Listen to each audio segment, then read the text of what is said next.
Hello again, I'm John Turzak, and welcome to another video cooking lesson at The Seasoned Cook.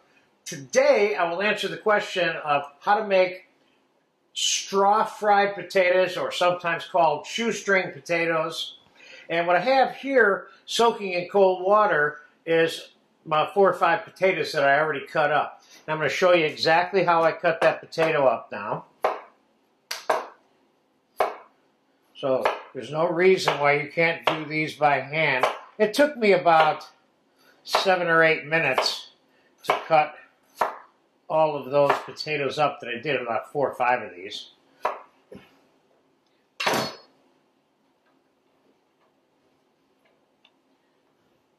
get our poker chips here restacked. And we're cutting a pretty thin piece. Now I'm not going to add these to these because the soaking in cold water and the removal of the starch and it kind of curls the potato by soaking in the water. You can soak them overnight in the water if you want.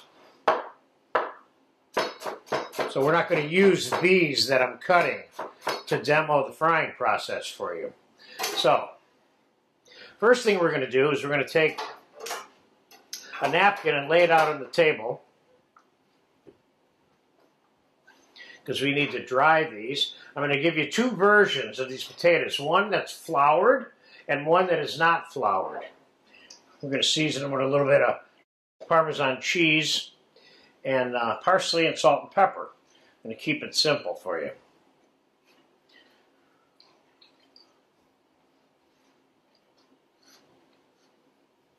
I'm going to make sure these are dry, of course, or pretty dry, because you're putting them directly into 370-degree hot canola oil in this deep fryer here. And they're dried enough for me. Just pick the whole towel up. We'll put it right in there like so. Now, we're going to drop these. They're not going to take long. And while they're doing that, see that little bit of water, you got to kind of temper the oil a little bit. You don't want it overflowing on you. But I will tell you, I always recommend having a fire extinguisher in your kitchen, especially if you have a deep fat fryer, because things can happen, especially if they overflow near a stove. So let's take a little bit more of this.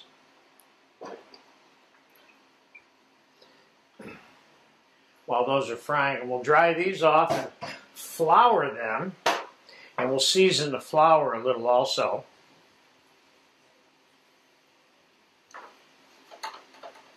These you don't have to worry about the water too much because you're going to flour them. These are doing good, but we want them stiff and crisp and brown. So let's put a little bit of salt and pepper into a couple of cups of flour that we have here.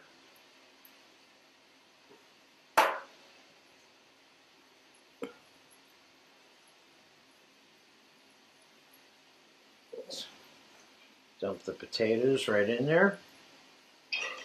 Oops. Throw some on the floor while we're at it. I'm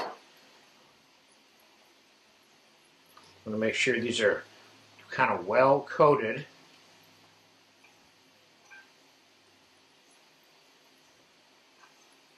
Looking good. And they're going to end up on this plate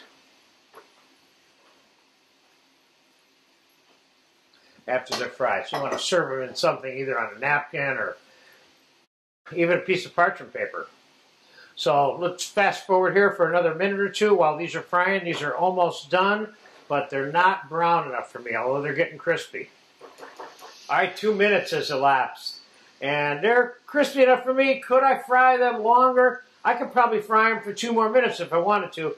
A lot of it might depend on how long you want them laying around. If you're going to eat them fairly quickly, they're done. If you want them sitting in a bowl and staying crispy for, an hour or 2, then you may want to fry them a little longer.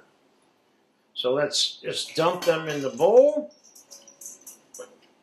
And before we even season these, let's put the floured ones in the basket.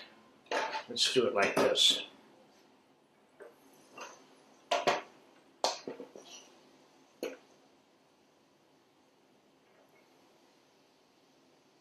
That ought to do it. Okay. Now here, let's put a little bit of Parmesan cheese just for fun, but that's an option. A little bit of chopped parsley just for fun, and that's an option.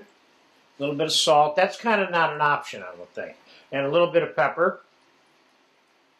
Let's just give that a little toss like that. So you got a little bit of extra flavor on there.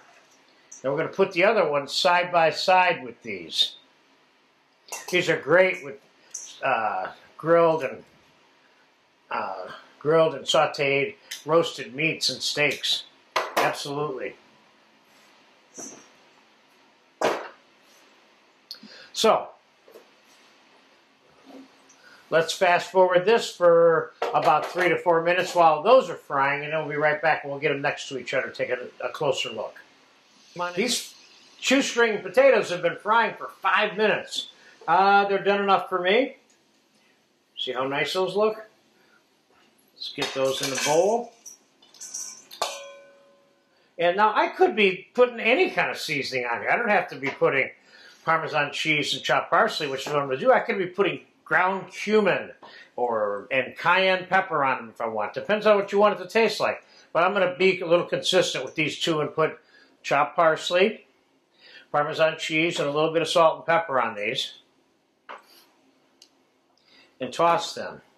Now, if you want to keep them around and eat them at room temperature, then you need to cook them a little crispier than I did. But I'm making these as if they're going to be eaten now. As you can see, there's a slightly different color. And, of course, in the final analysis, there'll be a slightly different texture here. So there you go. I hope I answered the question of how to make straw potatoes or shoestring fried potatoes. Enjoy.